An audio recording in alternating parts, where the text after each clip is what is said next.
Welcome to GameDev Meetup 65. Welcome you all here. And without further ado, I will introduce the first speaker, Nikita Vladmirov. Yeah, here he is. And he will tell us about roles and responsibilities of manager in game development team. Applause, please. Do you sure we need it? If you don't, Can you hear me normally? Yeah. Can I ditch it? Yeah. Excellent. Thank you. okay. Okay. Oh, no. That's the wrong one. That's the wrong one. What about this? Yeah. That's the best one. So, I'm gonna talk about the best job ever. Especially in game development. Yeah, here it is. So, slightly spoiled by the introduction, but again, the best job ever is my job. I'm doing management in game development for about 20 years, give or take. This is one of my favorite photos. I'm pretty happy here. It was 10 years ago. I know that I don't look like this, but it still gives me pleasure to put it on here, like someone to see. So just as an introduction, last line of code was written by me in '93. The Visual C was released. It was cool to play with. I played it with a friend of mine, and then we dropped it. The first line of code I wrote on algorithmic calculator. It was a long time ago. The last image I edited in '96. So by far, I have nothing to do with the development. I have nothing to do with art or at any other useful position in the office, like in members of a team who creates a game. There are different responsibilities. I don't do any of those. I also have a law degree, which has nothing to do with computer games. It has nothing to do with computers at all. And I've been doing it, again, I said, for quite a long time. Overall, there is about 300 products which been developed next to me. My involvement is difficult to define because sometimes it was a full hands-on experience, like working 26 hours a day and so on. Sometimes I was just passing by and giving a good advice and then leaving. So again, 20 years, long time. I'm old. That's how we used to do it. So that was our typical office. That's how we worked, even doing games like this. And that's what management looked like. So this is quite common picture. This is something every person who was enrolling to the university to study management was really hoping to achieve. So climbing the ranks thoroughly, steadily, but someday to get to the top and finally shit on your colleagues for all these hard years you've been enduring it. It was in the past. It was like, I don't know, in 90s, in 80s, but today it's a bright new future. We have Scrum, we have lean teams, we have Agile, we have total equality, we have the brightest future in front of us ever. Okay, how many of you know what Agile is and Scrum and this is cool, awesome words. I love them. And the core of it, the essence of all these new processes is teams, self-motivating and self-organizing. And it is something what is actually works. And in game development especially, because all the great cool things are started by the group of friends. Sometimes even by one friend and his mirror. And then finally, when he has something to show, he can find a friend for himself who is as shy and as cautious as he is. So that's how the good thing starts. And in a modern organization, in a modern development processes, there is no managers. If you read any manual about Scrum or Agile or Lean Team organization, there is no managers. Oh, hello. Familiar faces. I was not expecting any familiar faces, honestly. So, for example, lean teams. It's one of the concepts I implemented a few years back. It's a great idea that one team develops one product at the unit of time. We've been developing slots, and the slots, one slot from another slot is more or less the same. So you know that you need 2 artists, you need 1 client developer, you need 1 backend developer, you need 2 quality assurance engineers. And that group of people will develop you 1 slot in 3 weeks. And again, and then you go. This group has no manager. They're all responsible together for the job they're doing. So they are helping each other when they see that someone is falling behind. The art guys, when they see that it's almost to the completion, they're starting helping with tests. QA guys, when there is nothing to QA, they write documentation, they bring coffee, they help with art, anything. So it's a self-sustaining, self-motivating, self-organizing team. So everything works. The future is here. So the question is why am I still employed? If everything is so great and shiny, so what am I doing here? I'm a very lovable person, that's a hint, but working with me is not that pleasurable experience. I hear it all the time. I think it's a plus. So what actually do I do? So speaking about this fabulous, amazing experience when, let's say, a group of friends sold the car, I don't know, stole some money or leased the flat, and they decided to start a game, to start a team, to start a product, and everybody is extremely happy. Everybody is doing the same thing, everybody is in tune, magic is happening, you are happy at the place where you work, you don't want to live, you don't really differentiate it from your hobbies or work around the office, so it's magic, and then suddenly it all goes to shit. And it's very difficult to put a finger on that moment, because suddenly just yesterday you had an excellent tradition. Every Thursday you were going to play board games at the office, and because of that you were finishing a couple of hours earlier. So Thursday, board games, and every other week's new board game was introduced. It was all about communication, about exploring new mechanics, gameplay. Awesome, cool.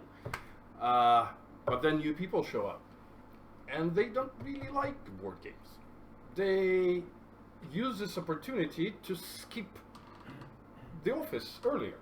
So we are stopping our work about 4 or 3 p.m. just to start playing games, and they're like, okay, good, ciao, see ya.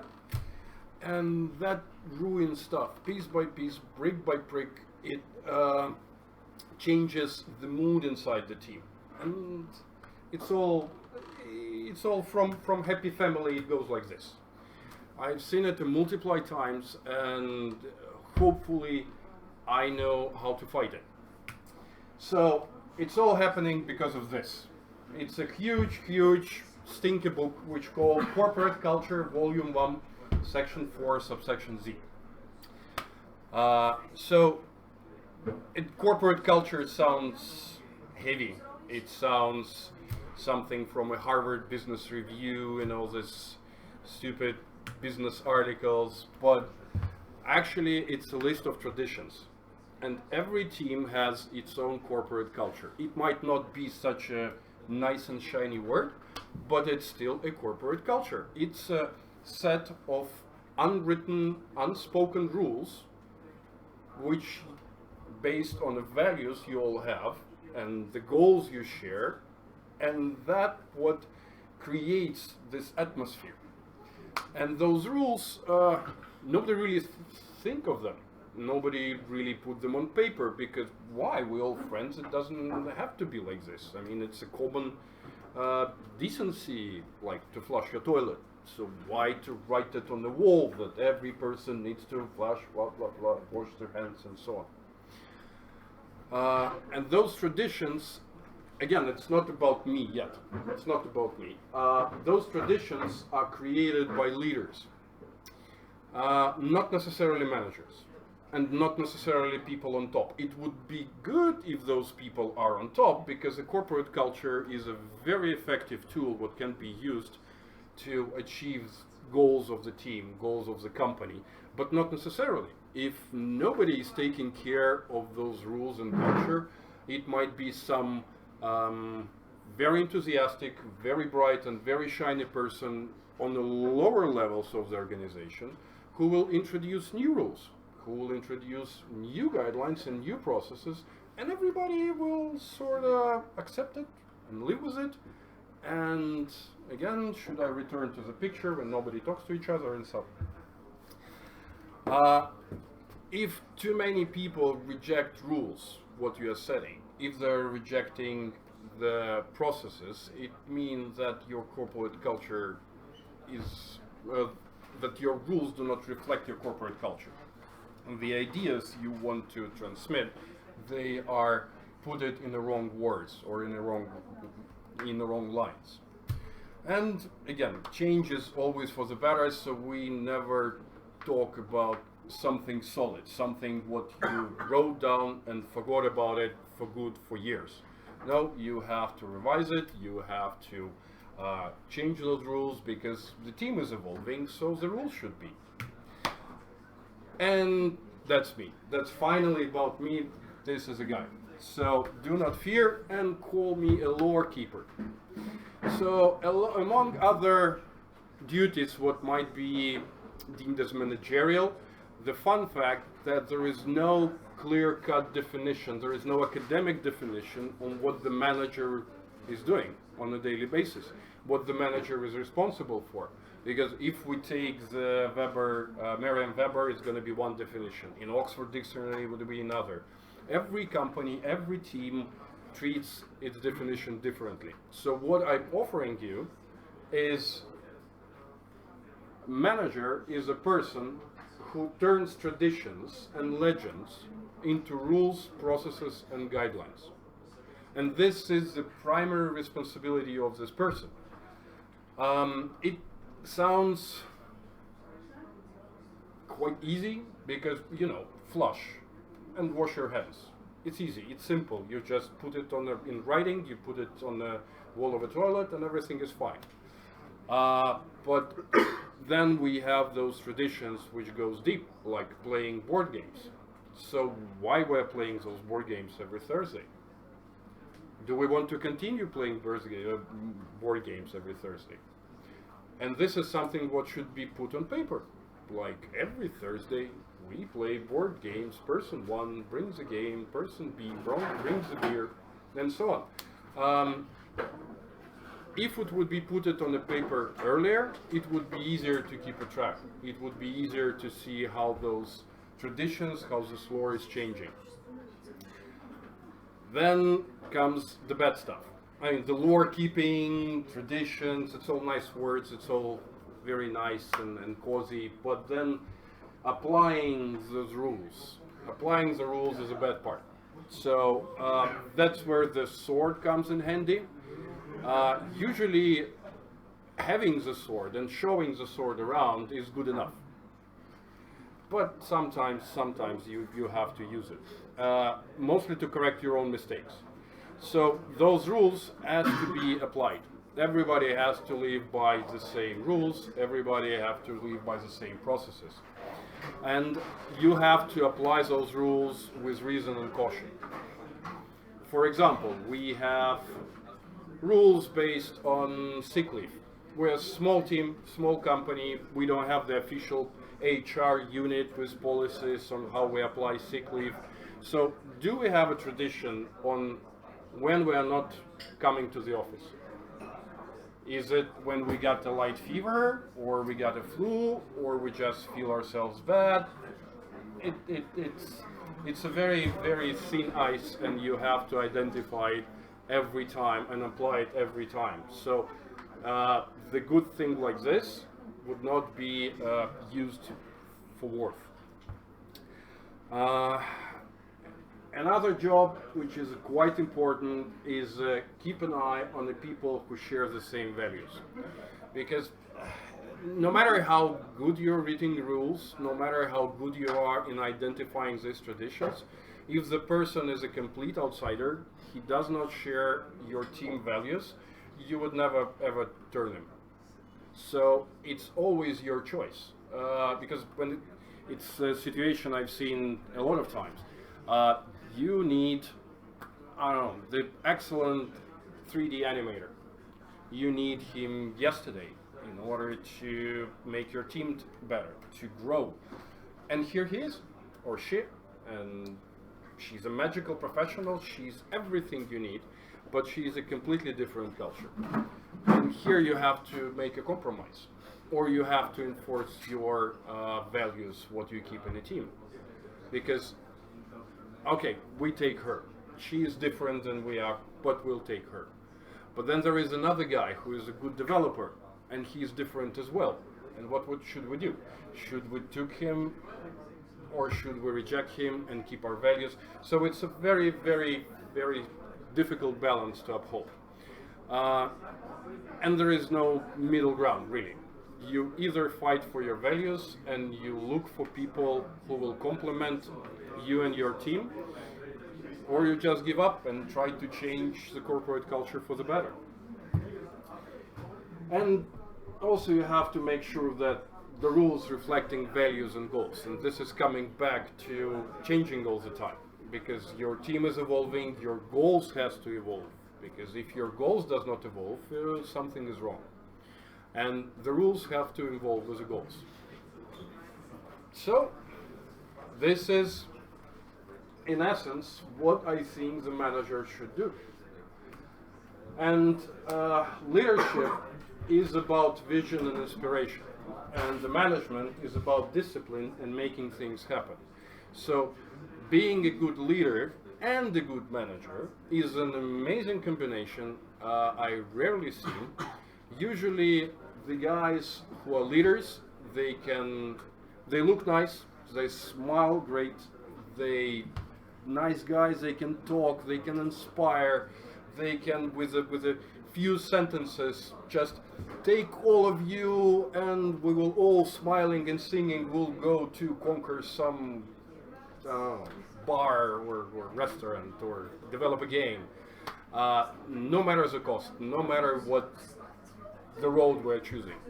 And there's always should be a manager, the guy who actually standing next to a leader and enforcing those rules, writing those rules, enforcing those rules, making sure that we're actually getting there, that we're actually getting somewhere.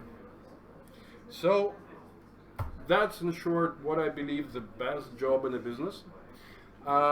It takes quite a while, so the manager goes without the second part, the manager off.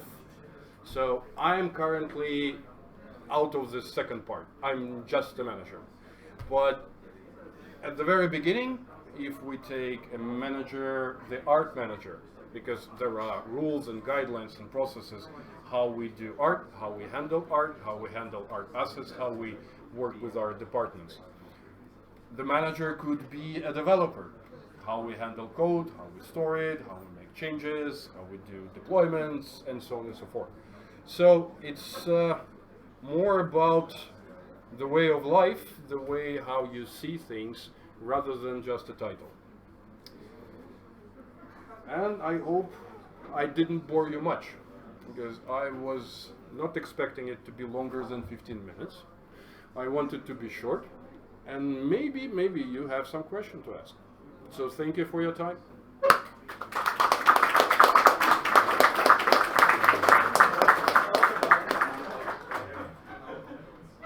Hello. How much is change management during your day-to-day life? Sorry, but the first part. How much time does it take for you to do change management? Constantly. There is you always changing something. Not keeping, but changing, optimizing. That's the job. So I cannot recall any single day when I didn't have something to change. So it's. Does it ever pay off to change your No. You always the most hated person in the office. especially if you are coming when situation is bad and you are coming to change things. The people hate you by default because they hate everything around. If things are good and not yet turned for worse, and you are coming to change, the people hate you because everything is good. Why are you spoiling their life? So no, this is not something. Yeah. When we come back to the example of the board game evening, Yeah. is this possible that you just do it top down and say this is how we do it? Because I think when we talk about culture, Yeah. the people in the company has to accept that. You have to put it top down, because in the ideal world, the leader will be on top. It would be the guy who's running things, not necessarily a manager, but the leader, the inspirator, the one who's driving stuff. But if you are not good at it, if you let it slide, then someone from beneath will start make their own rules. Yes, you have to enforce it. What would you do if most people in your team say, no, we want to go home early? It means that the culture or the team culture has changed. You missed the point when it was changing. You got too many people who hate board games, who don't know board games. So now it's changed. Now it's different. So you have to create the rules which reflect your current structure, your current goals. So I got a question. I'm an art director from Sweden. I'm wondering, you said something about having artists in your group that works a bit different. The graphic artists and do you have any advices for dealing with a group of artists? oh, be gentle. Oh yeah. So, You know, the typical kind of artist, maybe show up a bit late and like to work late hours. I always prefer goals to blind rules. When you set the goal, when you set the target, and while achieving this target, the artist is coming to the office hour a day and he's still making it, then you did your job bad. Then you underestimated his ability to perform work. The amount of work is not good enough, or the quality is not good enough, and you need to provide the feedback. So it's all about creating a need for this person to be at the office, or communication with the other departments. For example, I never ever just blindly define the time when you need to be at the office. No, the opening hours is stupid, but there is always stand-up time. Stand-up time where everybody has to get together. So you're actually coming to the office at 9, not because you have to be at 9 because it's office hours and blah blah blah, but you're coming because at 9:30 will be stand-up when you really don't want to fuck up. So,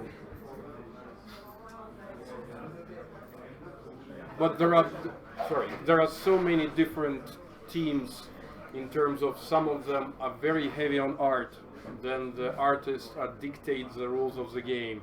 Sometimes there are just 2 artists on 30 developers, so it's all... There's so many different artists and different personalities likes to work different ways. Sometimes it's very difficult to put together this group of people to work together. The art director or art manager helps.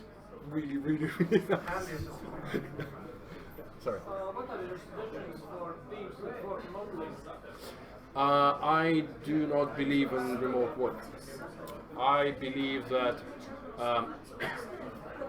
during communication with each other, we exchange so much information, which is not only words.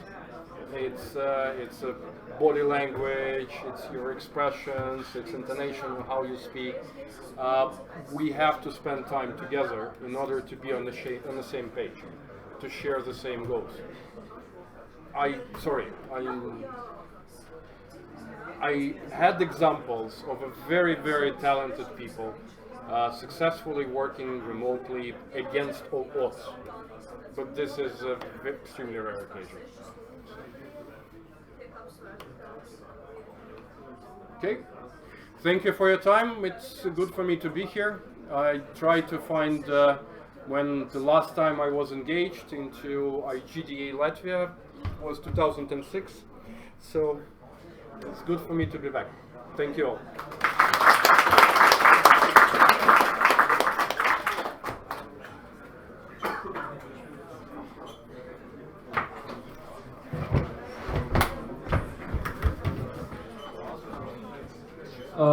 Anyone want a break? Like a party break or something? I think let's take a 10-minute break.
ļoti daudzās kamīnīs, tā ir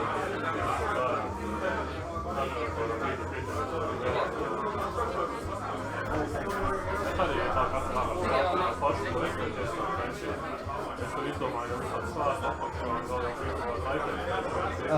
Yeah, we'll start in 2 minutes, I would say.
I guess so.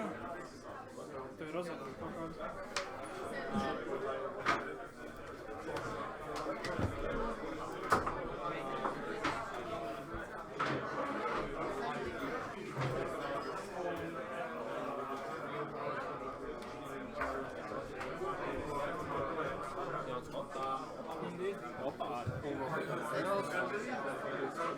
Kas tev Windows ir, vai jā?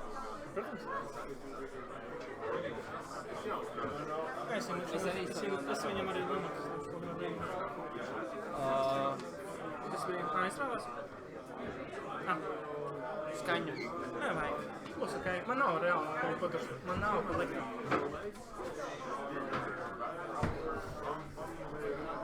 Tā.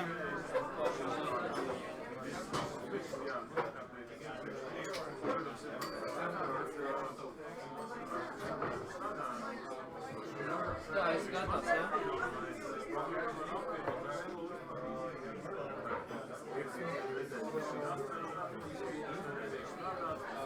Okay, let's start. Next up is Nauris Abolic, and he will talk about nested prefabs in Unity 2018.3. Applause, please. Wow!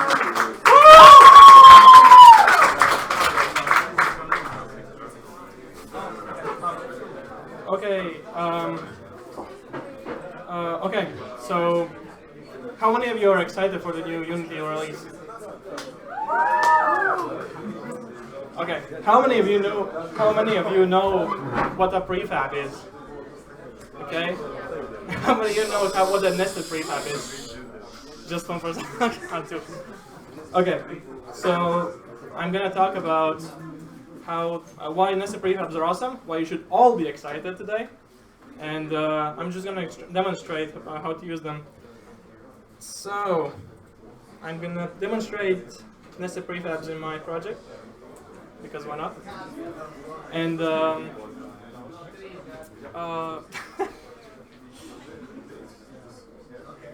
sorry, I'm a bit nervous.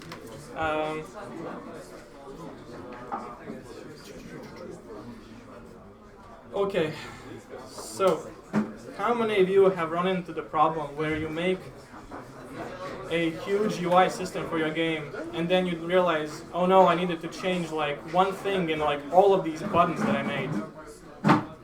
Like any of you have had that problem before? Okay, so nested prefabs are going to fix that problem like right away, and I'm going to show you how that happens. So, all right, so up until now, if you had like a UI prefab that you need to use in multiple scenes, you would basically just make all the objects just separate objects inside of that prefab, and then each button would be like a new instance that would be totally unique, but they may look the same. So let's just say you wanted to change the font for all of the buttons. So what you needed to do previously would be to just go through like all of your buttons or whatever and just kind of change some properties like by hand, one at a time. But now, if we say, I previously made like a prefab for a simple button. So we can like open it up and we can just change the font to something else. And now every single button in the game looks like this. This is just a little example, but I'm going to explain how all this works. So here's my game. And nothing changed, but don't worry, I failed a little bit. You need to save it first. Yeah, well, let's go back to the game. Let's pause. And all the buttons now have the exact same font that I added. Well, not all of them, because there's different prefabs, but you get the idea. And by the way, that little highlight effect here, that also is a separate prefab inside of each one of those buttons. So anyways, the way this works is it really, the whole nested prefabs thing consists of multiple different features in the game, in Unity. So, for example, we have a simple prefab that we all, well, most of us are familiar with, I think.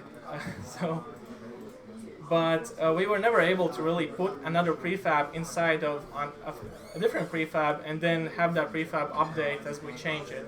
What is a prefab? Oh yeah. Just maybe in some. Oh yeah. That's a good question. So basically, a prefab is like a template object. You make a prefab, then you can instantiate an object, like say a tree, in the game. So it will be a template in your project, and then if you make changes to it, it would update in the game for the whole all the trees. As an example, I'm actually gonna show you a tree. So here it is, a tree. So let's make a bunch of copies of it, like so. Different copies of a tree. So if you wanted to change something in a single tree, for example, let's give it an apple. Where's an apple? There's an apple. Let's make it big. There it is. And let's make it a child object of this one tree. So this one tree has an apple now, and these don't. But let's just say we wanted all of these trees to have this apple. So what we can do is we can like apply it to that prefab, and then as you can see, all of these trees has an apple to them. But here's the problem. Let's just say we made a bunch of these apples, like so, and we wanted to maybe position them somewhere else. So, like that, and let's apply this to all of the trees. Let's say we don't like how that particular apple looks like, and we wanted to change it.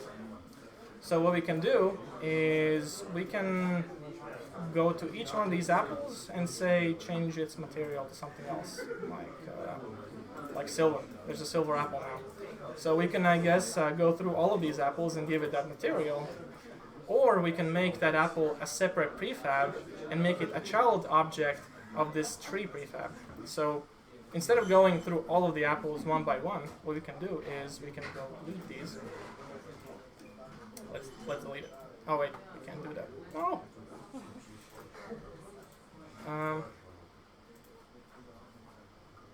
So let's save it.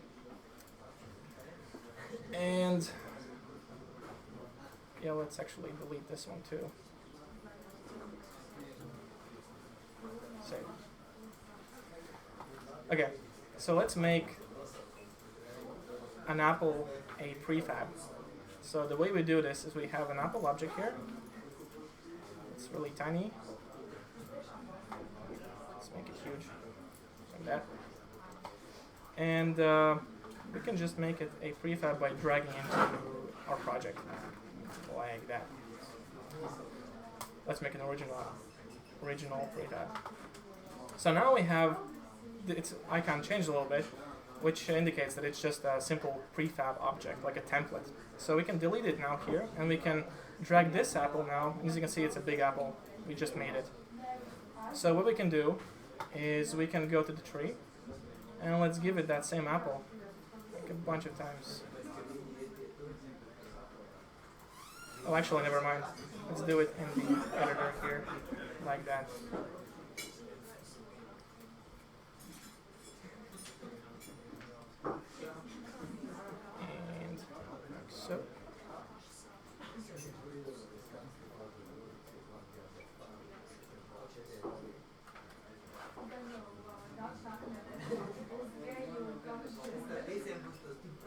put one apple up here, just why not?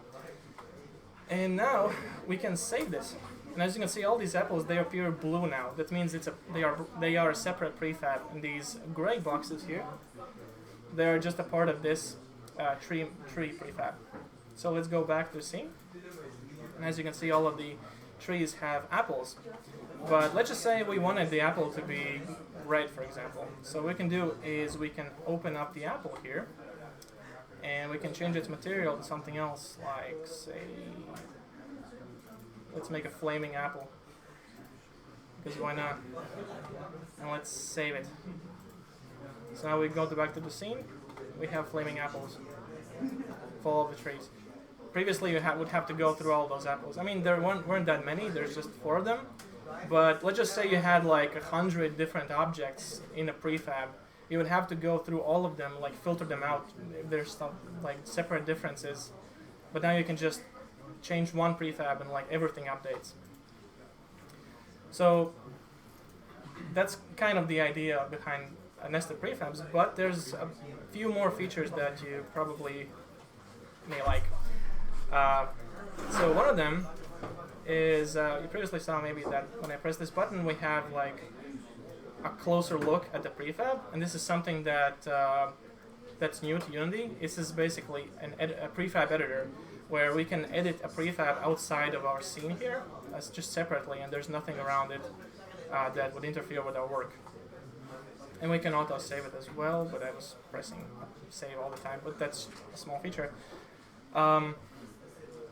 So another thing that I wanted to show you is prefab variants. So for example, we can have this statue object here. And let's just say we want this statue to have some special features, some special components added to it. So for example, I have a collider, I have like a solid surface component that does stuff. And it has a bunch of objects here. But I want another statue that is like broken down. So what we can do is we can rename it to broken, and we can change some of its components. So for example, we have this model here. We can change it to like this, for example. So we have a broken statue now. Let's get rid of the sword because it doesn't fit anymore. Actually, no. Let's do something more interesting with it. Let's rotate it to the ground. Like that.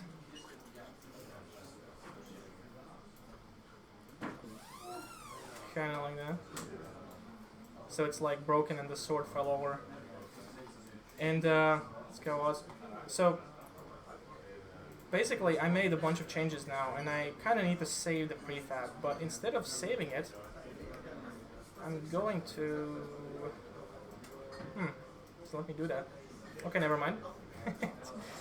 Okay, let's do it in a scene then. So, yeah, let's do it previously then. Let's just change it. Like so.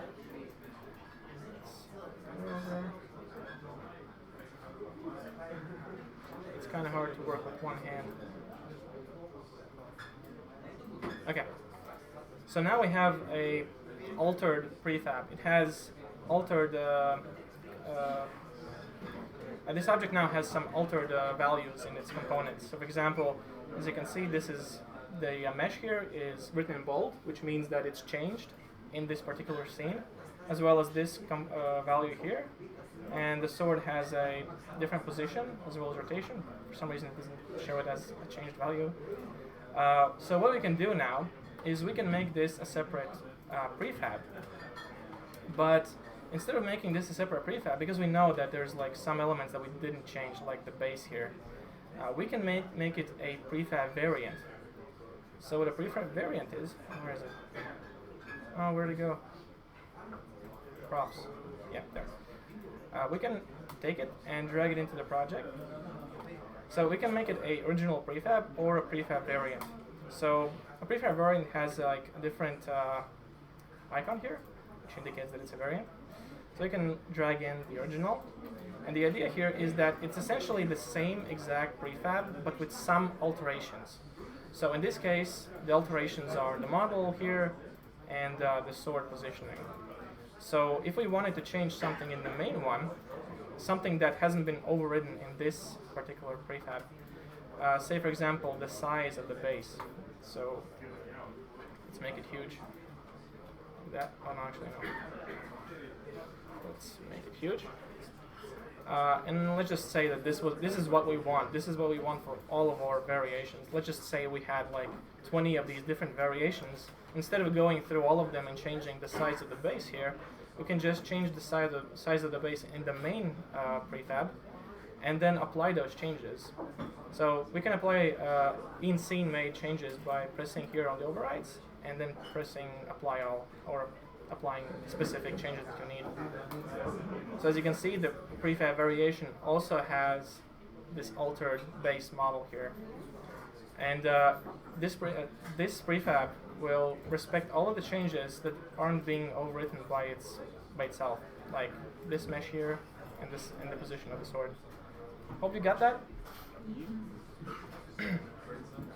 Okay, so a practical use for this would be, say we have a sword or like a gun or something, and we want to make a different variation of that item. So for example, like a flaming sword, or a sword that's longer or has a different look.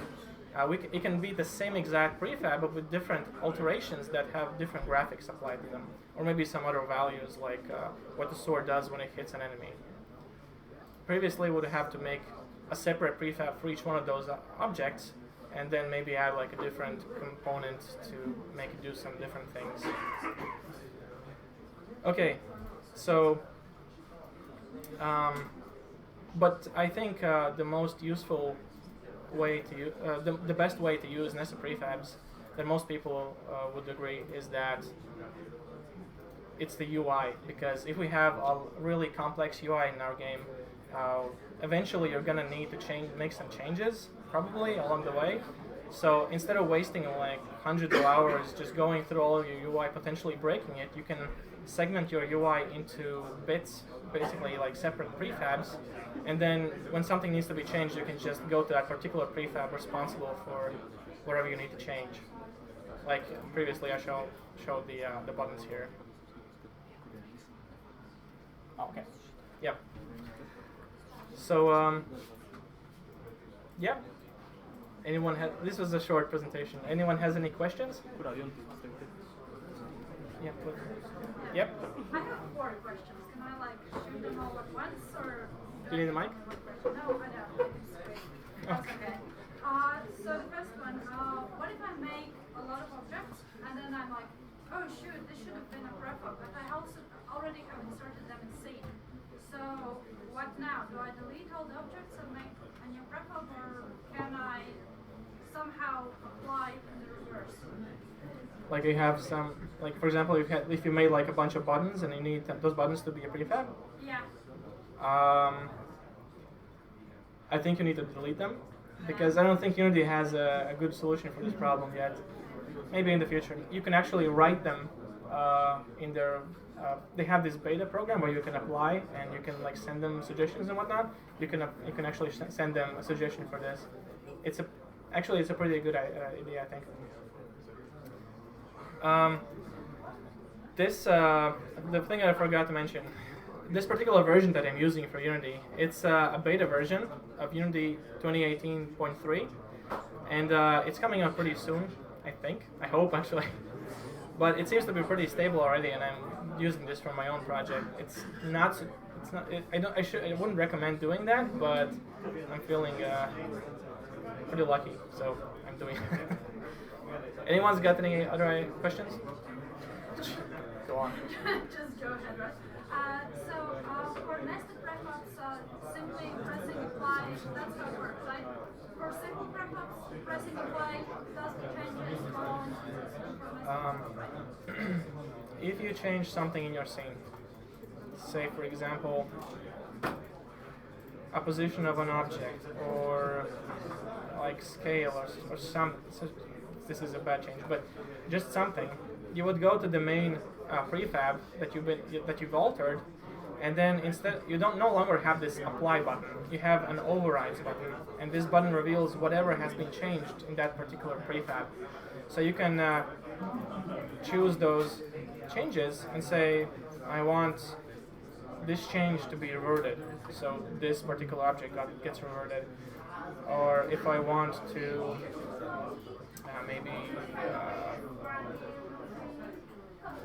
maybe I want to apply this change, so I would say apply, and it would give me some options like to which prefab should I apply this, because a prefab can have changes to another prefab through a different prefab. Like you can make a chain of nested prefabs. Eventually it gets pretty confusing if you have like a prefab inside of a prefab inside of a prefab, but generally you don't really need to do that. Like generally, if you make a change to a prefab inside of a prefab, you need to keep those changes in the parent prefab most of the time. So yeah. Any other questions from anyone else? Okay, go on. Last question. Anyone? Okay, okay, go on. Okay, wait, I have one question. Damn. Okay, I have a lot of prefabs in my scene, and I want to make a change, but only for one or two variants of that prefab. How do I make a change for only one variant instead of all? You just make them. Just make them? Just make them and leave them in the scene. Like you don't have to apply changes. That's like I have already placed all of the variants, and now I want to make a change to one of them. How do I do that? So okay. Let's just say that we have a variant of this tree. Oh, oops. I need to go inside here. We have a variant of this tree. Oh, we can't do that, can we?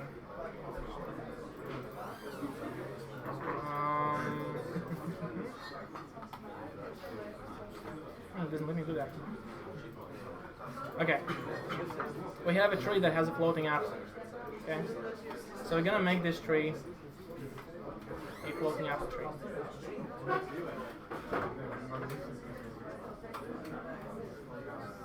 So we drag it into a project, and we make it a prefab variant. Okay, and we place it in the scene. Yeah, is that what you wanted to do? Okay.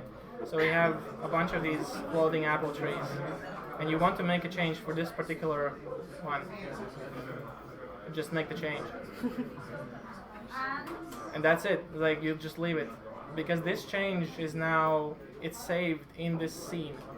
But I want that apple position to change to all of the variants right now. You want to apply them to it? Yeah, you just apply it. Just apply? So, yeah, just apply it. Magic. Like that. Okay. Are you excited now, or was this presentation lame? Yeah. Okay. Thank you, I guess.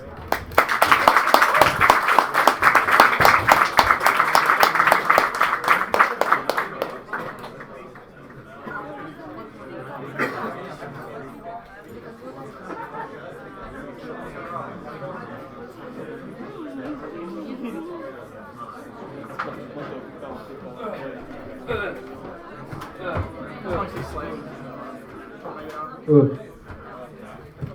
So this is pretty much it for Meetup, but now Elvis with the announcements and news. Applause please.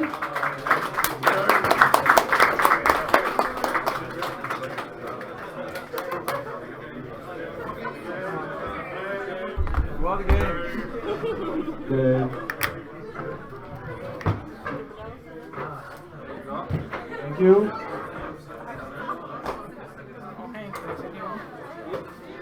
So, hello, I'm Elvis. Now quickly go through the events and then no game. I'm kidding, there will be a game. So, yeah. Mini soccer test. So, the game camps, yeah, So this week we are having game camps in Visby. As I already said before, you cannot apply anymore, but still, yeah, there will be an event. The next is PGA. We have a booth at PGA. It's Poznan Game Arena, and there will be also a conference, and there will be Central Europe and Eastern European Game Awards, and there is one game nominated from Latvia, Dude Stop, by what was the name? Okay, by Latvian game developer. Okay, I don't remember the name right now. So the next thing is yeah, this is our booth there, and Game Awards and Hypertown. Yes, Hypertown in Tallinn. We are also having a booth there. If you want to show your game in Tallinn, we have one free table there. So you can send me an email and we will think something out how to get you there. But if not, then okay. That will be a cool event, a few thousand visitors, so a cool audience to showcase your game.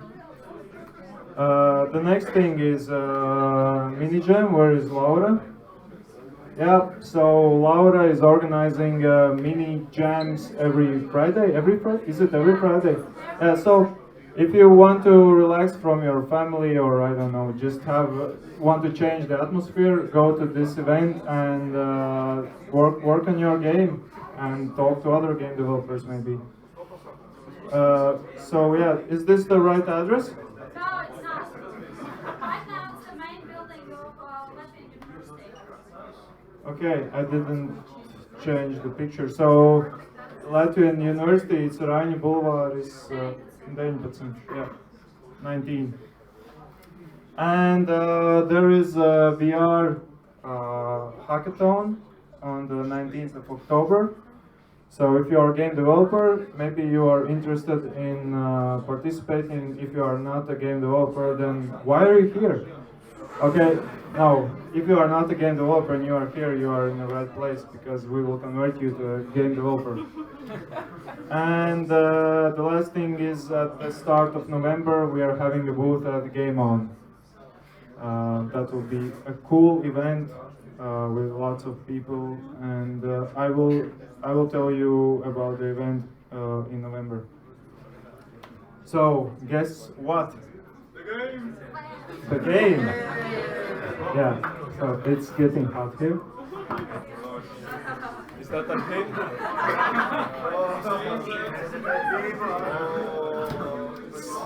So let's start. This one will be really quick. So we have 3 beers, and 3, 2, 1.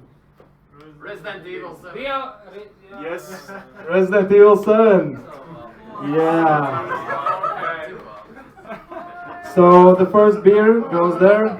So the next one, combine the pictures and combine everything, and you will get the game. 3, 2, 1. Red Dead Redemption. Yes! Damn, you are... Is your second name F1? And yes, it's Red Dead Redemption. And the last game. Let's try the same as in the previous meetup. There will be a screenshot opening, and the first one who guesses the game gets the last one, the last beer. So, 3, 2, 1. Halo. Who said Halo? Combat Evolved. You said Halo? Yes, but Halo Combat Evolved. Remastered. The remaster. Okay. So, one Halo there, and who said Halo Combat Evolved? Some of you. Okay. Okay, Lauris, you get the 4th beer. And yep, it's Halo. And that's it. Thank you, and see you in the next meetup.